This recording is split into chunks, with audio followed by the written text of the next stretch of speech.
Since functions represent relationships between two variables, we can graph them.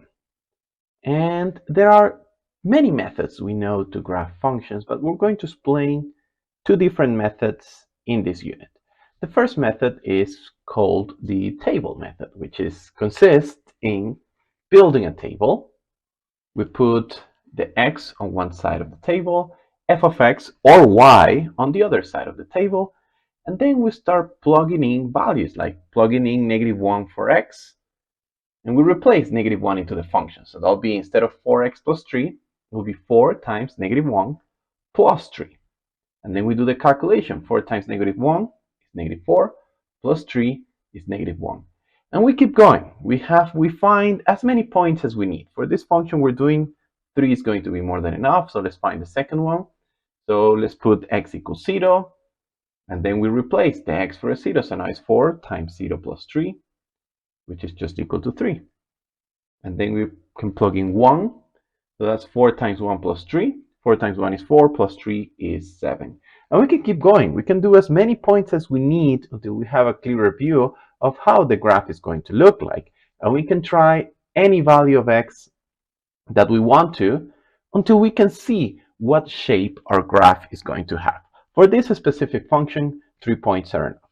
Now we draw our coordinate system of x and y, and we start locating our points. So first we have -1 on the x and -1 on the y. So here is the -1 on the x-axis, here is the -1 on the y-axis, and then we connect the 2 points to have our first coordinate point. Then we move on to the second one, 0 and 3. That is 0 on the x-axis, 3 on the y-axis. That's our second coordinate point. And finally, we have our third point, which is 1 on the x, 7 on the y. So here is 1 on the x-axis, 7 on the y-axis. We connect them and find our third point. After we find all the points that we have in our table, all we have to do is connect the points with a line. In this case, it's just a straight line. And this is the graph of the function 4x plus 3. This is a very common method.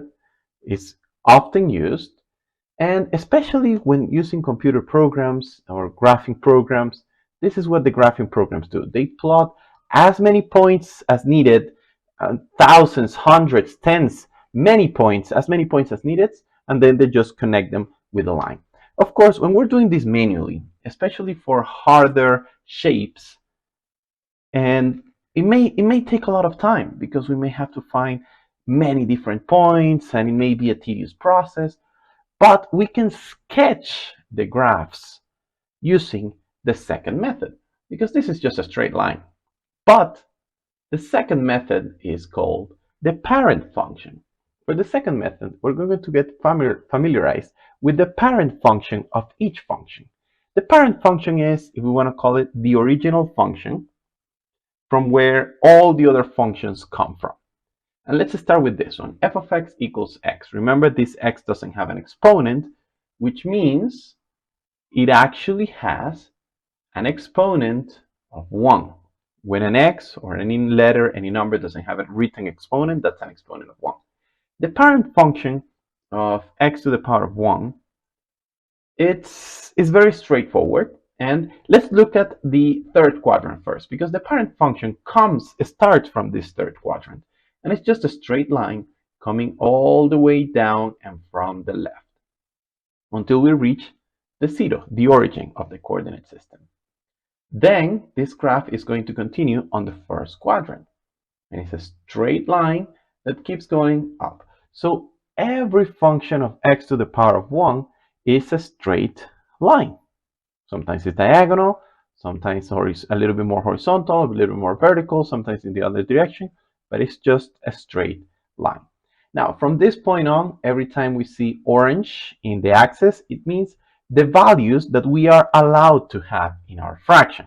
So, for example, in this case, the entire x-axis is orange, which means all the x values are included into this function. So the domain is all real numbers. Then if we look at the y-axis, it's also orange, which means all the y values are allowed in this function, so the range is all real numbers. But let's clean this up so we can understand a little bit better what the parent function is. As we know, this is the parent function of x to the power of 1. It's a straight line going in this direction. But what if we enhance, what if we change a little bit this function? What if we have x plus 1? Well, the shape is going to be the same as the parent function. It's just going to be on a different position. What if we try 2x minus 3? Same idea. It's the same shape as the parent function.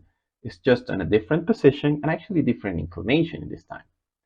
And what about 2 minus x? It's a straight line like the parent function, but in the other direction in a different position. Now, how do these transformations work? We're going to learn this on the next unit. But for this, we're trying to understand that the parent function is the original function, and then we can transform it into other graphs. But let's try another one. Let's try now x to the power of 2, or x squared.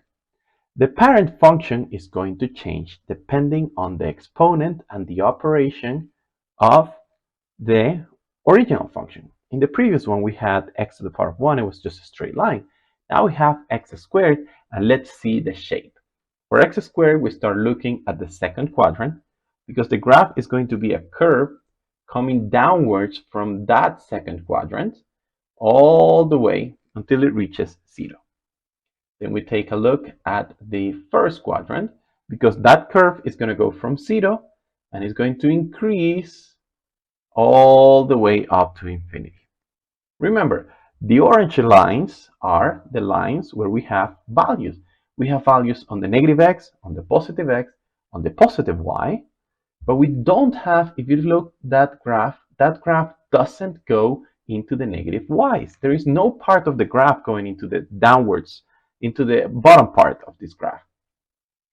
Which means the domain, if we look at the x-axis, the domain is all real numbers because the entire x-axis is orange.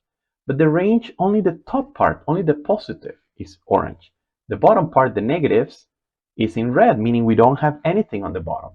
So the range is f of x or y is greater or equal than 0. We are allowed to have any number greater than 0, but no numbers smaller than 0. Let's clean this again so we can understand one more time what the parent function is. And let's bring x squared plus 1. It's going to be the same U shape as the parent function of x squared, but on a different position. This one looks more complicated. X minus 2 squared minus 3. It is still squared, so it is still the same shape, just on a different position. What about negative x minus 1 squared plus 2? Still the same shape, different position and different orientation, but it's the same shape because all transformations come from their parent functions.